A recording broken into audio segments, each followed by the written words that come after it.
Hola, ¿qué tal amigos? ¿Cómo están? Muy buenas noches. Yo soy Esdras Chabot y esto es Dinero y Poder. En nuestro país el combate a la impunidad es prioridad para solo 8 entidades federativas. Esto lo revela un estudio de la Fundación Impunidad Cero. El estudio Disponibilidad Presupuestal para Combatir la Impunidad concluyó que en Nuevo León, Tabasco, Sinaloa, Chihuahua, Sonora, Hidalgo, San Luis Potosí y Durango, ahí es donde el combate a la impunidad es eje rector, prioridad o parte de lo que llaman misión de su gobierno en los planes de desarrollo. Vamos a platicar sobre esto.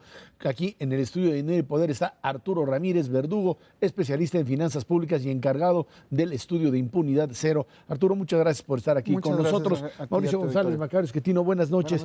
¿Qué es lo que presenta este estudio, entendemos, segundo estudio de esta fundación, de este proyecto de Impunidad Cero? Sí, muchas gracias. Básicamente lo que hace el estudio es tratar de contestar 3 preguntas. La primera es, ¿cuánto ejercen las entidades federativas en el combate a la impunidad? El segundo es, ¿quién decide este presupuesto?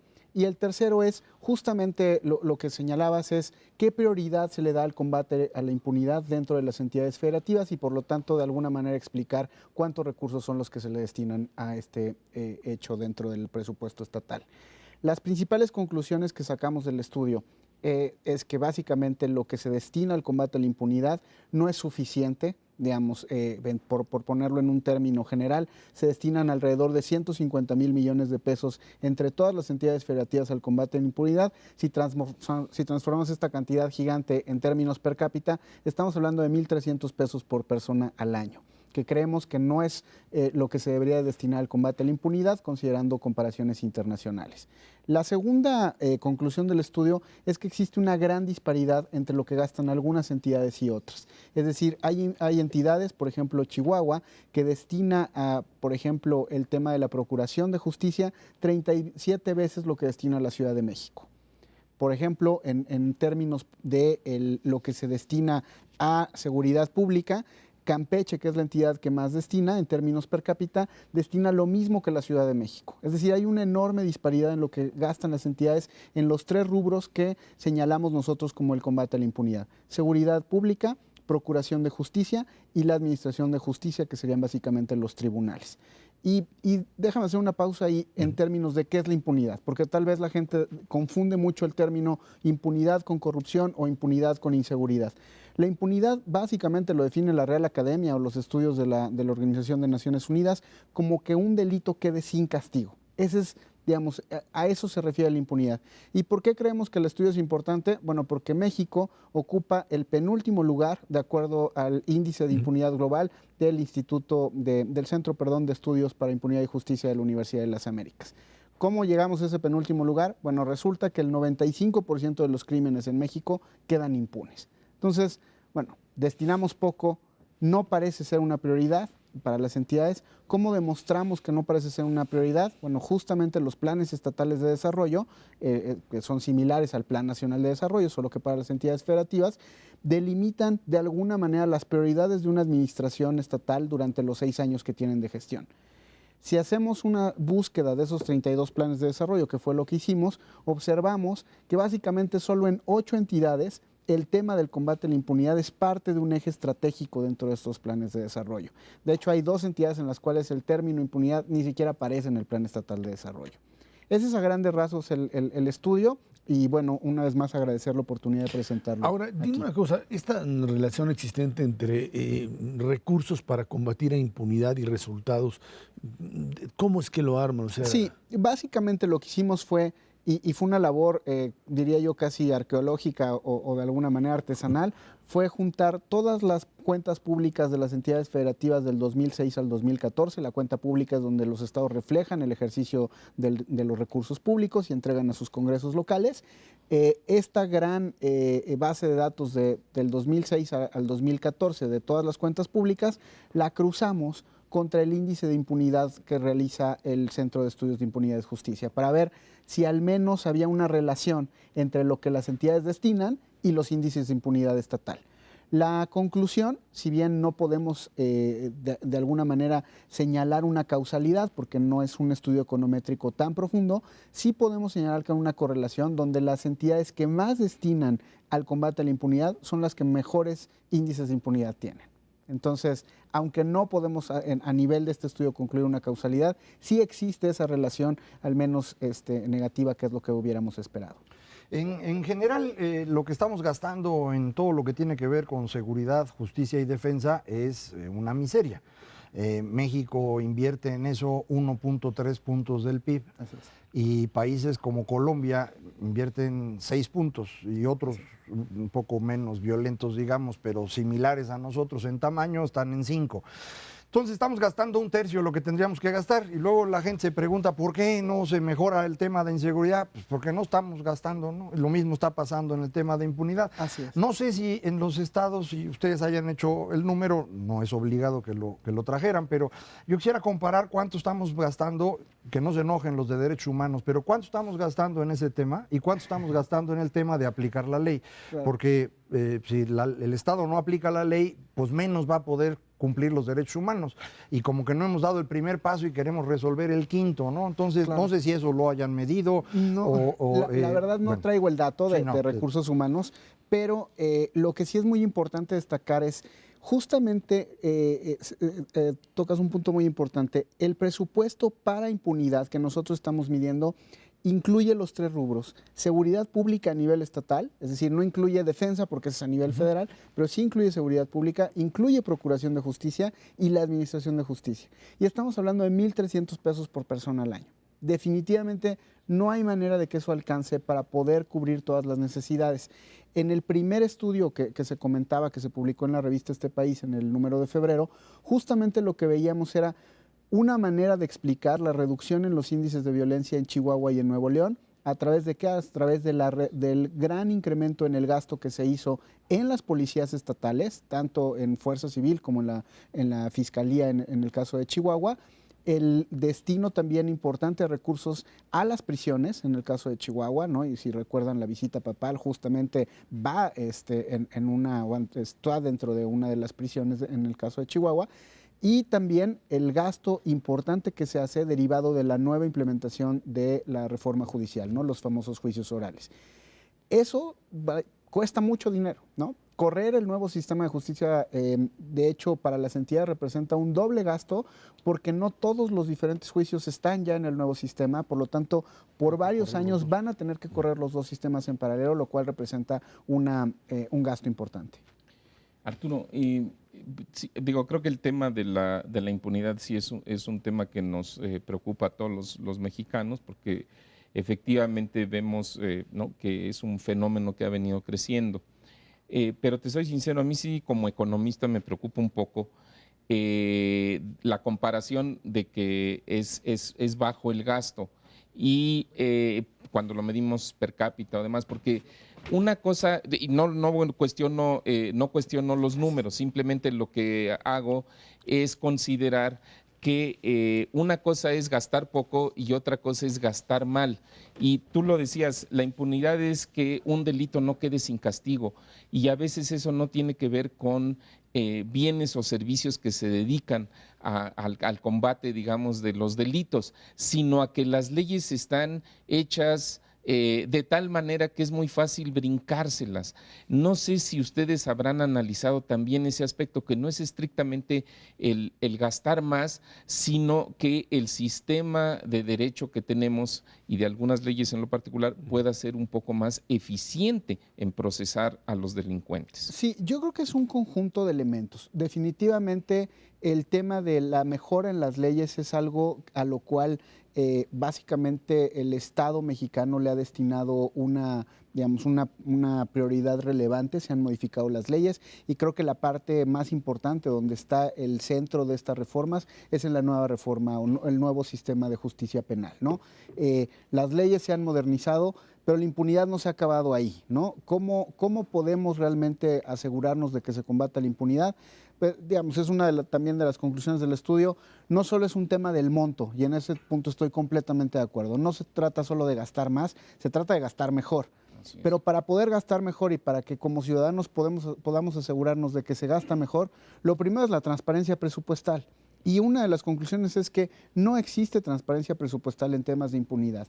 El presupuesto de seguridad, administración y procuración de justicia no está reportado de tal manera que nos permitiera saber cuál es el salario de los jueces en Quintana Roo contra cuánto es el salario de los jueces en Zacatecas, o cuánto se le paga a los policías en una entidad frente a otra. Es decir, saber qué tan bien se está gastando es una prioridad y lamentablemente no podemos llegar a esas conclusiones porque no tenemos los datos a la mano. Ahora, ¿hacia dónde se tendría que ir el gasto, digamos, en opinión de ustedes?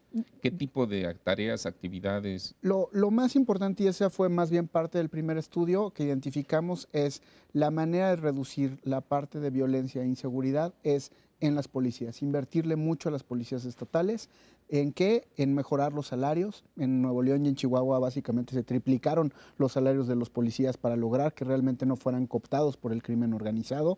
En segundo lugar, darles mayor capacitación. ¿Por qué? Porque también va ligado al tema de la nueva reforma a la justicia penal. ¿Por qué? Porque el policía se vuelve la puerta de entrada a ese nuevo sistema y si el policía no está capacitado para seguir todos los protocolos que implica el nuevo sistema penal, puede derivar en que justamente los delincuentes salgan a los pocos días porque no se siguió el protocolo adecuado. Entonces, se necesita capacitar a los policías, se necesita pagarles mejor a los policías, se necesita invertir en equipamiento, en patrullas, de tal manera que la fuerza que tiene el Estado a nivel, digamos, de las entidades federativas para combatir la delincuencia sea la adecuada. El otro punto muy importante son las prisiones. Las prisiones son el centro de, de cómo aprenden los criminales a ser criminales. Escuelas. El tema son escuelas de la criminalidad. También las prisiones se vuelven un grave problema en términos del delito de extorsión. Es ahí donde nace más fuerte el delito de extorsión. Y la verdad es que invertirle a las cárceles es un tema importante en términos de garantizar también la seguridad de los propios policías. En el caso de Chihuahua, cuando apenas empezó la implementación del nuevo sistema penal, muchos de los policías, de los delincuentes terminaron saliendo de la cárcel por no seguir los protocolos adecuados y tomando venganza contra los policías, lo cual mermó completamente a la fuerza policíaca. Digamos, hubo alrededor de 500 policías asesinados durante toda la parte más fuerte del problema de la inseguridad, lo cual hacía que no se pudieran tener policías adecuados. Es decir, los policías ya no querían, o la gente ya no quería ser policía en el Estado. ¿Por qué? Porque era una profesión de muy alto riesgo. Entonces, el tema de las prisiones se relaciona con el tema de la policía, se relaciona con el tema del nuevo sistema penal. Y el último punto es la sociedad civil. No hay manera de mejorar las condiciones si la sociedad civil no está involucrada. ¿En qué? En ver los temas de presupuesto, en seguir las cifras de inseguridad y de impunidad que se están publicando constantemente y haciendo la labor de presionar al gobierno para que pueda realmente cumplir su función, que desde mi punto de vista el tema de la impunidad es la función número uno, porque es realmente hacer que el Estado de Derecho se cumpla. Decías que son 1.300 pesos por persona per cápita a nivel global, pero los que gastan más o menos, ¿por dónde andan? Aunque no sabemos los rubros exactos, el monto global. Pero el monto global llega a superar los 2.500 pesos por persona. Nada o sea, más. llega a ser el doble de lo que representa para algunas entidades. Finalmente, el tema de combate a la impunidad estaría vinculado también quizá a otras variables que habría que tocar, como sería, por supuesto, ya hablaste de transparencia, el tema necesariamente de educación, que no aparecería reflejado en los presupuestos, ¿verdad? No. No estamos incorporando el tema de educación dentro de esto. Gran parte del presupuesto de las entidades federativas va a educación y a salud, derivado de la reforma que se hizo en los 90. No estamos incluyendo nosotros el gasto en educación como parte de este, gasto en combate a la impunidad. Creemos que sería necesario tal vez intentar limpiarlo para saber exactamente qué parte del gasto en educación podríamos ligarlo a la impunidad.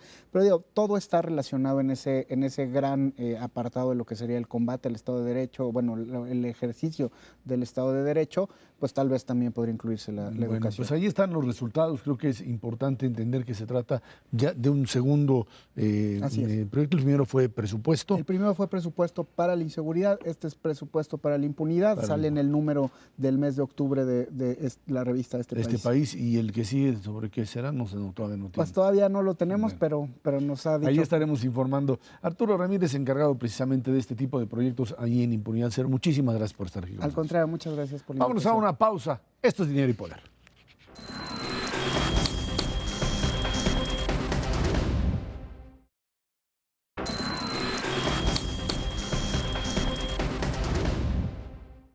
El índice global de competitividad del Foro Económico Mundial, encargado de medir cómo utiliza determinado país sus recursos y su capacidad para satisfacer sus habitantes, pues revela que de 138 países analizados, de los 10 más corruptos, 5 son iberoamericanos, y entre los 15 primeros destacan 9 del continente americano, en una puntuación de una escala de 1 a 7, siendo 1 el más corrupto y 7 el menos corrupto. Venezuela encabeza el ranking, seguido por Bolivia, Brasil, Paraguay, República Dominicana, Nicaragua y Argentina. México se encuentra en la posición 126 y destaca porque preocupa a los inversionistas la corrupción, el crimen organizado, la ineficiencia de la burocracia y las políticas tributarias. Bueno, pues índice global de competitividad, Mauricio Macario, que pues tiene muchas variables, se analiza en distintos niveles.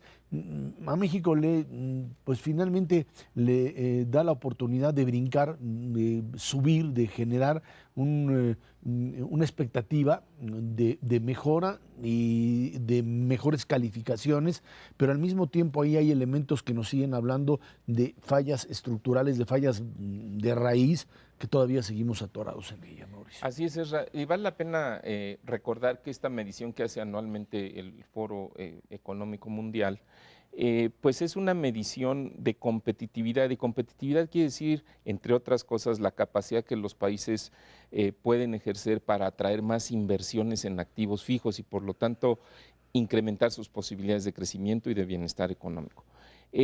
Esta medición que se hace se trata de sintetizar en un solo número, en una sola calificación, pero son muchos indicadores divididos en 12 temas. Algunos tienen que ver con la coyuntura económica, en donde México, pues la verdad, ha tenido una serie de desventajas desde hace varios meses, y otros que tienen que ver con cuestiones de estructura, como el fortalecimiento institucional, como los temas que estás mencionando de corrupción, de inseguridad. Creo que vale la pena destacar que de la medición de 2014 a la medición que se acaba de publicar en 2016, México adelanta 10 lugares. Estábamos en el lugar 61, ahora estamos en el lugar 51, son 138 países, decías, entonces, bueno, pues estamos como a la mitad, ¿no? Un poquito mejor que la mitad, y creo que eso hay que destacarlo, es algo positivo. Efectivamente, lo que se destaca en esta medición es que el obstáculo principal que perciben las personas que han respondido a algunas de las encuestas que fundamentan esta medición del Foro Económico Mundial son el tema de la corrupción y de la inseguridad. Yo te diría que, sin embargo, en el tema de fortalecimiento institucional es donde México ha logrado tener la mejoría, un avance, y quizás en parte por el Sistema Nacional Anticorrupción. O sea, ya tenemos el andamiaje para que el problema de la corrupción pueda ir aminorando. Lo que todavía no tenemos es la instrumentación de esas acciones y medidas y, por supuesto, los resultados. Entonces, previsiblemente eso podría ayudar a México a que siga avanzando en este tema. No es lo único en lo que estamos rezagados, también está el tema tecnológico, y ese no es una cuestión coyuntural, es una cuestión estructural. Y simplemente finalizo mi comentario diciendo que, bueno, entre otros aspectos, con la austeridad presupuestal, pues el presupuesto del CONACYT va a tener un recorte del cerca del 30% para el 2017 comparado con el presupuesto del 2016, la verdad es un recorte muy importante.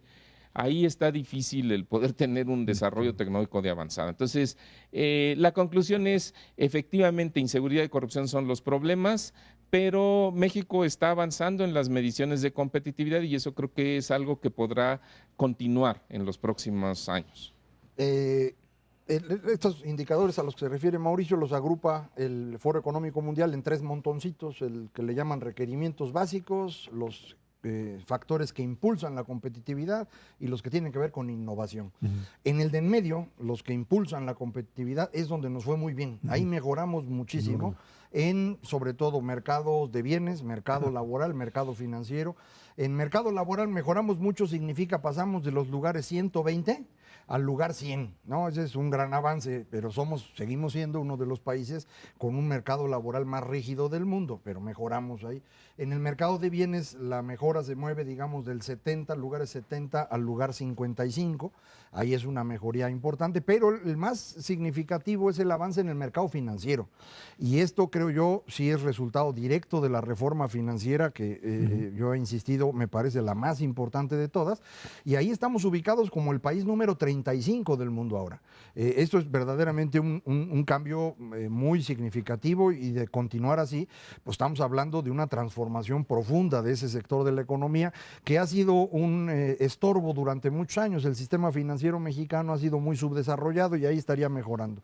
En donde efectivamente pues, nos falla más es en el tema de la parte básica, y ahí en el primer pilar que ellos miden, que le llaman instituciones, es donde viene este asunto de la corrupción, inseguridad, Estado de Derecho, etcétera, y ahí estamos en lugares espantosos, ¿no? Por ejemplo, en el tema de seguridad estamos en los 130, es decir, prácticamente el peor país del mundo en materia de crimen organizado es México, es 135, pero bueno, prácticamente es el peor, en los peores lugares en confiabilidad de policía, en confiabilidad del sistema judicial en su conjunto, en corrupción, como decía, 120 y tantos, es decir, ahí es donde está nuestro problema, ahí es donde yo coincidiría con Mauricio, la gran importancia del Sistema Nacional Anticorrupción como el paso necesario para empezar a modificar eso, porque las reformas estructurales ya están dando resultados muy claros en los indicadores, ¿eh? Es decir, mejorías de 15, 20 lugares en 2 años, es brutal. Para que vean el caso contrario, Brasil. Brasil estaba al mismo nivel que México en 2011, 2012, 2013. Nosotros ahora quedamos en el lugar 51, Brasil está en el lugar 81. Es decir, se hundieron por completo. Nosotros ahí está, nos mantenemos, mejoramos mucho en la parte donde sí se hicieron reformas, y lo que se nos sigue atorando pues es eso de cumplir la ley, como que no se nos da esa parte a los mexicanos. De cumplir la ley del tema de la inseguridad, Exacto, que bueno, exacto. Sí, obviamente sí, es una parte violación de- de la ley, pero sí. vamos a decir que en el tema de la corrupción como que se ven posibilidades de avance para los próximos 2 o 3 años, por lo que menciona Macario y por lo que te comentaba Esra, de que ya tenemos un andamiaje que simplemente hay que echarlo a funcionar, ¿no? Bueno, y ojalá que funcione bien. En el tema de la inseguridad yo te diría que ese no es el caso. Hoy casualmente se publica por parte del INEGI una encuesta de percepción de inseguridad a nivel nacional. Los resultados son francamente alarmantes. En términos generales, 3 de cada 4 mexicanos se siente inseguro en el país. Pero este es un levantamiento que se hace en las entidades federativas y con resultados válidos para las entidades federativas. Y ves estados como Guerrero, en donde 10 de cada 10 guerrerenses se sienten inseguros, estados como Tamaulipas. Y es un problema en donde las propias cifras donde se cometen diversos delitos, pues vemos que ya vienen con un repunte, desde hace varios meses, no es una cosa nueva, que en algunos casos, ejemplos de homicidios dolosos, se están alcanzando los peores niveles que se tuvieron desde 2011, pero lo preocupante no es solamente que lleguemos o que regresemos a niveles que ya habíamos tenido, que son malos, pero bueno, se recuperó y se está perdiendo lo ganado.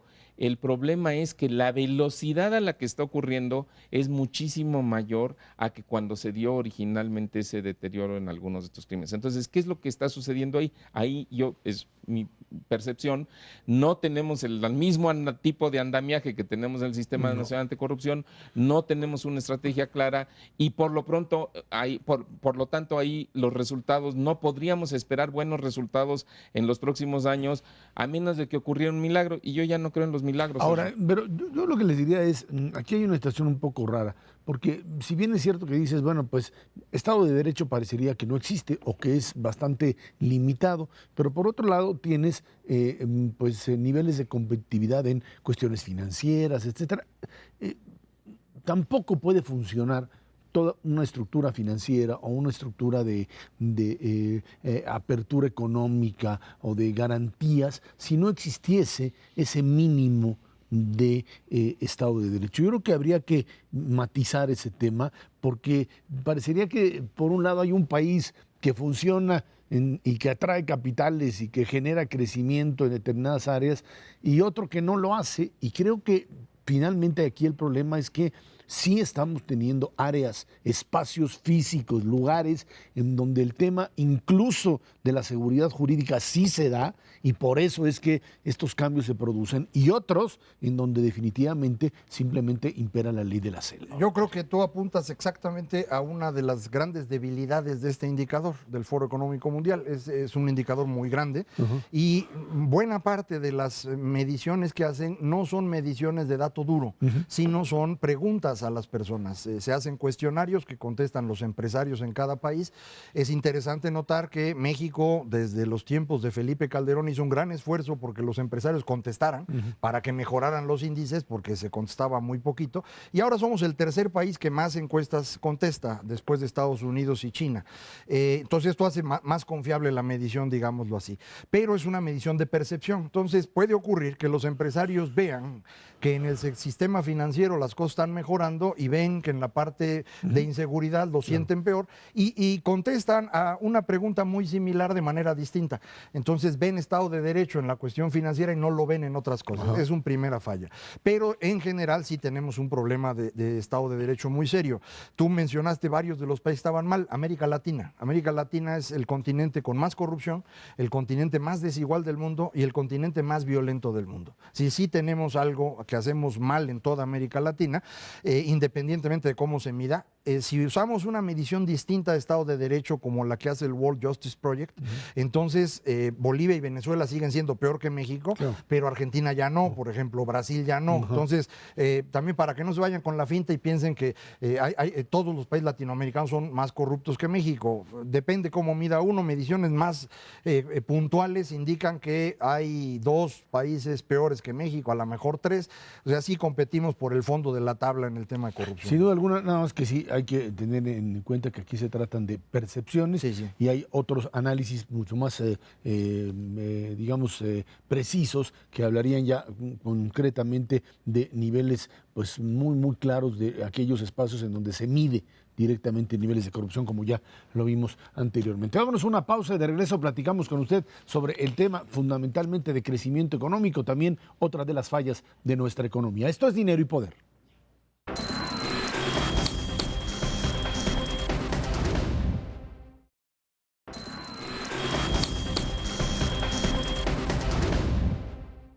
El Fondo Monetario Internacional estimó que el Producto Interno Bruto de México crecerá 2.1% en 2016. Esta cifra representa un recorte de 0.4 puntos porcentuales sobre la estimación hecha en julio. También me recortó el pronóstico para 2017 a 2.3%. Lo tenían en 2.6% hace 3 meses. En este marco, hay que recordar que la semana pasada Banco de México incrementó la tasa de referencia a 4.75%. Tasas de interés a la alza para tratar, por un lado, de contener inflación, para intentar meterle un freno al tipo de cambio, a la devaluación de la moneda, que pues, parece que tiene que ver con otras variables más que con la tasa de interés, y de alguna forma también pues evitar lo que muchos consideran ya un problema serio de una depreciación de la moneda más allá de lo que debería estar o en el nivel en el que debería estar el peso mexicano. Que son un montón de cosas bien pues distintas, ¿no? Empieza, El tipo de cambio se ha movido, como sabemos, porque hay un fenómeno global. Entonces, cuando uno ve cómo se comportó el peso de mediados de 2014 en adelante, hasta noviembre de 2015 el peso fue la moneda más fuerte, prácticamente hablando, del mundo. Nos comportamos mejor que el euro, por ejemplo, mejor que el dólar canadiense. De noviembre, diciembre de 2015 hasta abril de 2016, el asunto cambia. Y creo que cambia porque todo el mundo se se da cuenta que estamos teniendo un problema de crecimiento de deuda del gobierno que va a requerir una contracción y demás, y entonces empiezan a hacer ajustes, y ese periodo ya nos va mal. Ahí en ese periodo, por ejemplo, se empieza a recuperar el peso chileno, el peso brasileño, el euro, etcétera, y nosotros nos seguimos devaluando. Y de abril a la fecha, la mayor parte del problema, según yo, es el señor Donald Trump. Las amenazas que ha estado haciendo se convierten en un riesgo para los inversionistas que suponen que si llega a ganar, pues va a causar problemas en México, y entonces para cubrirse venden los pesos, compran dólares y el peso se deprecia. Entonces, en mi opinión, si el señor Donald Trump pierde la elección, deberíamos regresar con cierta rapidez a niveles de tipo de cambio que tuvimos en abril, que era el que correspondía a nuestro problema interno. Esto estoy hablando de 18 pesos por dólar, eso es lo que yo esperaría. Ahora, si gana el señor Donald Trump, pues entonces el peso se va hasta donde quiera y pues quién sabe qué pase. Por eso el movimiento de la tasa de interés del Banco de México no tuvo mayor efecto. En cambio, el debate sí tuvo efecto. Cuando la señora Hillary Clinton se tunde al señor Trump en el debate, en hora y media recuperamos 50 centavos. En cambio, sube la tasa el Banco de México, medio punto, que es un montón, y no pasó nada. Pero eso sí puede tener un efecto en crecimiento, y me imagino que es lo que está ahorita midiendo el fondo, ¿no? Sí, yo creo que las estimaciones de crecimiento económico de México del fondo vienen un poco a la saga. O sea, el fondo nunca se ha distinguido por ser oportuno en sus estimaciones de crecimiento, por lo menos no en caso de México. Entonces simplemente se alinea con lo que dicen los analistas. Pero eso no importa. O sea, el fondo está bien, y a mí me parece que yo coincido con lo que dice Macario en términos de la explicación de lo que ocurrió con el tipo de cambio. Efectivamente hay un efecto que se llama Trump y no lo podemos desconocer, pero lo que sí me parece es que a veces la opinión pública, la ciudadanía se queda un poco desorientada, porque entonces dicen, bueno, entonces si gana la señora Clinton, el tipo de cambio se va a regresar a los 16 pesos por dólar o 16.50. No, la respuesta es no se va a regresar así. Probablemente deje de estar en los niveles de 19.30, 19.50 en los que está actualmente, pero se regresará a un peso o una cosa por el estilo. Nadie sabemos, no hay forma de medirlo. Imposible. Pero no más allá. Y 18 pesos por dólar o 17.50, de todas maneras es un nivel muy alto, Esra. O sea, eso quiere decir el dólar está muy caro. Y ya se está generando ahora sí la presión sobre la inflación por la vía de los alimentos, por la vía de los ciertos servicios que son importados. Y como ya llevamos muchos meses con un tipo de cambio no solamente volátil, sino sobre todo alto, pues entonces esto ya está incidiendo. Y aquí hay un problema en donde el Fondo Monetario hace un pronunciamiento que a mí me parece, yo no se lo había escuchado y creo que amerita la discusión, que es el tema de, cuando el tipo de cambio en un país se eleva, solo funcionan tres cosas. Uno, reducir el déficit fiscal. Dos, subir las tasas de interés. Y tres, anunciar un paquete de medidas que dé confianza sobre el futuro de la economía. Bueno, en México ya está el tema, ya se subieron las tasas, pero se subieron apenitas lo que los mercados estaban anticipando. El Banco de México va a tener que ser un poco más agresivo si quiere que funcione esa medida. La evidencia está clara, subió 50 centésimas el jueves pasado y el tipo de cambio en lugar de bajar subió después del anuncio. Entonces, bueno, está claro que ahí le falta. Y segundo, pero el problema más preocupante es el fiscal, Esra, porque como no va a haber una reforma para subir los impuestos y para generar más ingresos, pues entonces para bajar el déficit público solamente te queda bajar el gasto. Y los porcentajes en los que se está planteando el descenso de gastos son brutales, son históricamente extraordinarios. Es una caída, si lo ves por secretarías, hay 26 secretarías. La caída del presupuesto promedio de las secretarías es 17% en términos reales, pero hay secretarías como la Secretaría de Economía, la Zagarpa, la de Turismo, la de Cultura, que es nueva, en donde las disminuciones son de 30%. Eso no es realista, es difícil. Córtale un peso de cada tres a la Secretaría, está difícil. Ahí es donde el fondo está proponiendo una cosa novedosa que se llama un consejo fiscal. Esto es un grupo de personas independientes, de funcionarios no gubernamentales, que de alguna manera ayude con los legisladores, con los propios funcionarios de las dependencias, con los gobernadores de los estados, que ayer ya vimos que los del PRD se agarraron al secretario de Hacienda para que les dé un poquito más de lana, y para que se haga efectiva la reducción del déficit fiscal. En pocas palabras, para que la sociedad civil ayude al gobierno a que se dé el ajuste fiscal. ¿Por qué? Porque entonces lo que el fondo dice es, yo pienso que solito el gobierno mexicano no va a poder. Y si no puede, entonces se nos va a complicar el panorama macroeconómico para el 2017-2018. Y habría otro elemento que hay que tomar en cuenta. Se lo preguntaba yo ahí en la radio al gobernador del Banco de México y bueno, pues él me contestaba que en ese sentido, ahorita planteo el argumento, pues sí habría algún problema y es directamente el flujo de capitales. O sea, hay que entender que durante mucho tiempo esta posibilidad de mantener un tipo de cambio, digamos, a nivel de los 13, los 14, de lo que era, digamos, un elemento de equilibrio, estuvo presente porque hubo una presencia, una entrada de capitales que te permitía tanto de capital para inversión como fundamentalmente capital en bolsa o capital en renta fija, y más en el tema de remesas, que te permitía nivelar entradas y salidas. Hoy no existe en los mercados internacionales este dinero, este flujo de capital que entra al país y que pues no te permite manejar o tener las fichas suficientes como para garantizar, independientemente de las reservas y las líneas de crédito, un tipo de cambio que esté más adecuado a la realidad. Sí, nada más que atraer dinero es bien complicado, porque los inversionistas, en particular los que mueven capitales de esos montos y que son de muy corto plazo, quién sabe en qué piensan. Por ejemplo, ahorita están yendo a Brasil. Otra vez. Nadie en su sano juicio debería estar metiendo dinero en Brasil ahorita. Brasil no va a volver a crecer. Es que la ganancia es enorme, pero ve las tasas de interés que tiene Brasil, pues por eso lo están haciendo. Es un movimiento exactamente especulativo. Sí.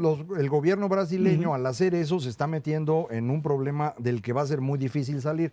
México, para no hacer eso, tendría que moverse en una dirección como la que estaba comentando Mauricio ahorita. Ir construyendo una señal muy clara de que estamos resolviendo el problema. Y esa señal no puede ser, le bajo 40% el presupuesto a 4 secretarías, 30% a 6 secretarías. Eso no tiene sentido. ¿Dónde podríamos tener algo que funcionara? Vamos a cerrar Pemex. Es en serio, ya no es cosa de estar discutiendo a lo tarugo. Pemex nos costó el año pasado 500,000 millones de pesos. Es decir, 1,500 millones de pesos diarios perdimos en esa cosa.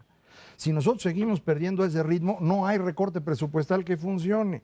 Entonces, pues yo creo que está más o menos claro. Hay un sector de Pemex que funciona muy bien, que es el que saca petróleo, Pemex Exploración Producción, que ahora va a estar teniendo otro nombre. Quédense con ese cacho. Lo demás, ciérrenlo. Ciérrenlo de una vez, corre a todos los que están ahí, liquídalos, mándalos a sus pensiones, que son pensiones de emperador las que tienen. Pues está bueno, ni modo, nos equivocamos y durante 30 años financiamos un barril de bandidos.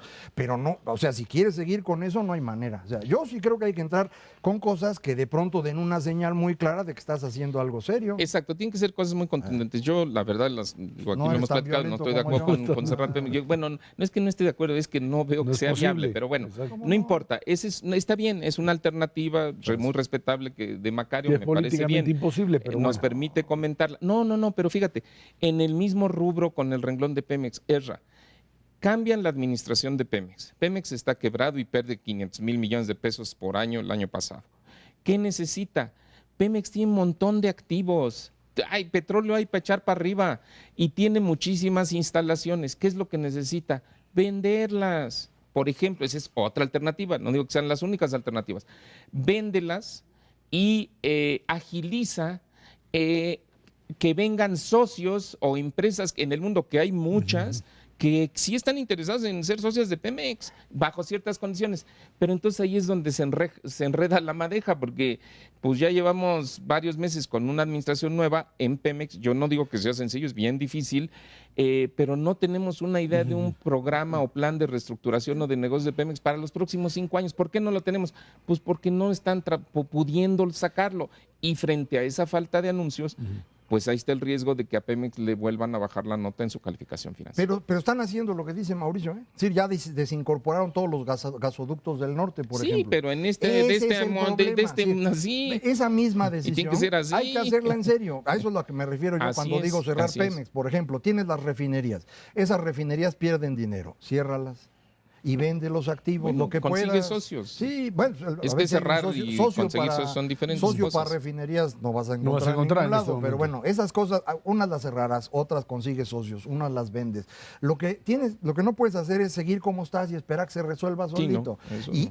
y dar una señal clara de ese tipo verdaderamente cambiaría la interpretación de los inversionistas y entonces tendrías el flujo sin necesidad de llevar la tasa al 12% de Brasil. Entonces, pues escojan qué quieren. Lo que no pueden es seguir haciendo tarugos, eso no se puede. Bueno, vámonos a una pausa y de regreso platicamos con usted la elección en los Estados Unidos, debates y por supuesto todavía el terror de Donald Trump. Esto es Dinero y Poder.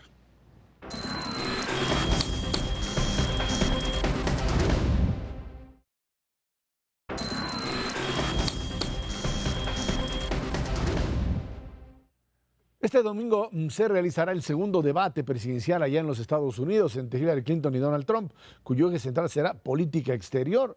Debería ser fácil para la demócrata debido a su experiencia como secretaria de Estado. Sin embargo, esa es un arma para Trump porque pues, puede encarar los errores al tema, por supuesto, Benghazi, que es uno de los que le tienen ahí guardado a la señora Clinton. El martes se realizó el debate entre el demócrata Tim Kaine y el republicano Pence como candidatos a la vicepresidencia.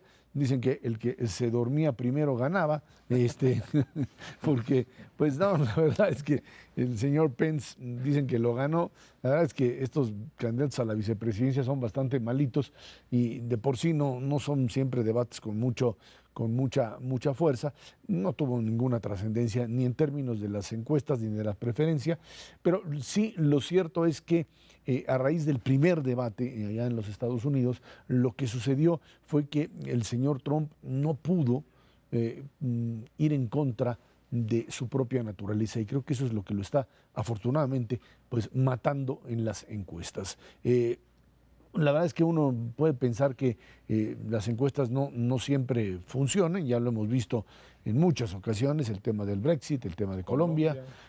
Pero bueno, obviamente la realidad norteamericana es otra. Hemos visto una enorme afluencia de latinos y de población afroamericana que se ha inscrito para votar como no lo habían hecho anteriormente, y ese es un indicador positivo de lo que se espera sea la presencia en la votación, el número de gente que vio el primer debate, que también al llegar a los 80 y tantos millones de personas, pues también genera esta idea de participación y el temor, el enorme temor que representa Donald Trump, incluso en sectores republicanos. Esta situación en donde diarios, medios de comunicación que en su vida habían apoyado a uno u otro candidato, lo hagan. Decía USA Today, ese diario muy popular, que decía que si el señor Trump pues ganaba la elección, en vez, dice USA Today, no habrá USA Tomorrow, porque si gana el señor Trump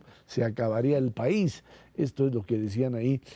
Pero bueno, diría, bueno, periódicos que en algún momento pudieron ser considerados liberales, eran como New York Times, como Washington Post, pero empiezan a aparecer diarios en Arizona, diarios conservadores, locales, que tendrían que ser pues, fieles al Partido Republicano, después de ver a un señor Trump metido, entercado en un tema, en una provocación que fue la de Alicia Machado, la del tema de la Miss Universo, y el señor metido ahí, vuelven otra vez los republicanos a entender que ni modo, les ganó la presidencia, la candidatura a Trump, pero que no lo pueden seguir, porque si lo siguen van a terminar perdiendo el Congreso. En esa es donde están atorados.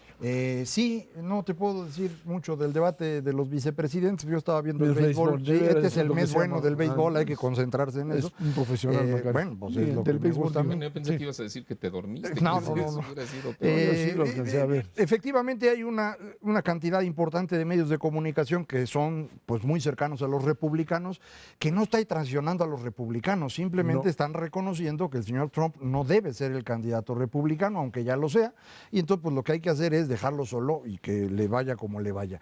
Es interesante ver cómo se ha ido comportando el proceso de preferencias. Las dos muy malas semanas de la señora Clinton, que empezaron con con esta semidebate, semi-entrevista que hubo por televisión, muy mal manejada por el conductor, donde hablaban cada uno por su lado, pero donde Donald Trump se pudo parar encima del conductor, porque tiene mucha habilidad para ello.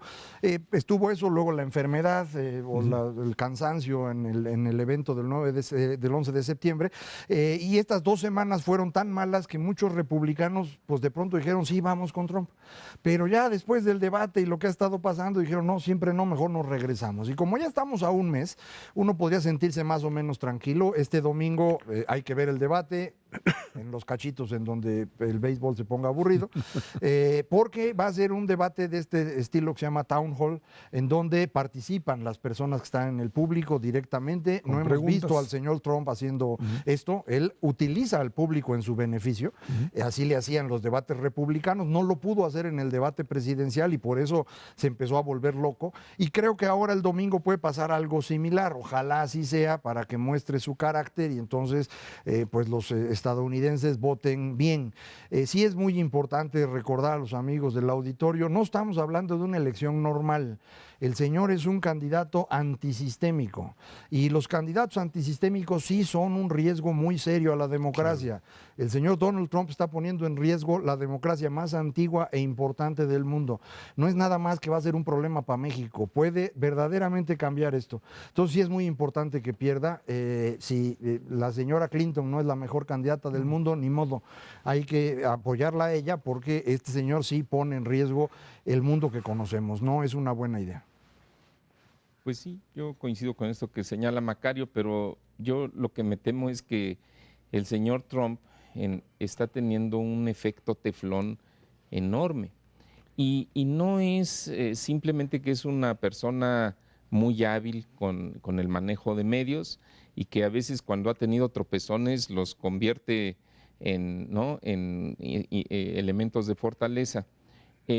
Sin duda en el debate presidencial, bueno, el debate de los vicepresidentes pues realmente no cambió al parecer nada. Pero Mauricio, no, porque el señor, el que era su, digamos, Su vicepresidente Mike Pence, se dedicó a plantear una plataforma abiertamente republicana conservadora. Sí, y entonces dijeron, ay, qué maravilla, pero se dedicó... Pero es el establishment. Está bien, pero no a Entonces, defender al señor Trump. Y Dijo, el otro no. señor no y fue a negar, articulado. perdón, a negar, no, el otro, bueno, disparaba a diestra y siniestra, pero menos. pero el problema era que el Mike Pence lo que hacía era negar una y otra vez lo que Trump había dicho. No, esto no lo Sí, dijo. nomás que el Y a la hora que le, candidato perdón, es a la hora que le Trump. ajustas y le traes lo que llaman los norteamericanos, que esto es parte importante de esta democracia, es los fact checks, o sea, el decir, a ver, espérame, el señor dijo, esto no lo dije, y aparece la imagen de él diciéndolo, esta parte de contrastas con la realidad termina hundiéndolo, y esto es lo que Sí, finalmente lo ha llevado a las pero- encuestas a caerse. Es que no termine mi comentario. Dígame, señor. Lo hunde, tienes toda la razón y yo lo comparto como analista, como mexicano preocupado por las consecuencias que esto podría tener para México y para el mundo, como dice Macario. Pero nosotros somos un círculo muy pequeño, Ezra, en comparación con la ciudadanía estadounidense. Y por eso hablaba yo de un efecto teflón. Todas estas contradicciones que tiene Trump y que resaltan en los medios de comunicación no están calando todavía, por lo menos yo no lo veo en los números, en el ánimo de los votantes. Si uno consulta las encuestas con todos los defectos que esto tiene, la señora Clinton tiene una ventaja entre 3 y 4 puntos porcentuales que no es muy elevada.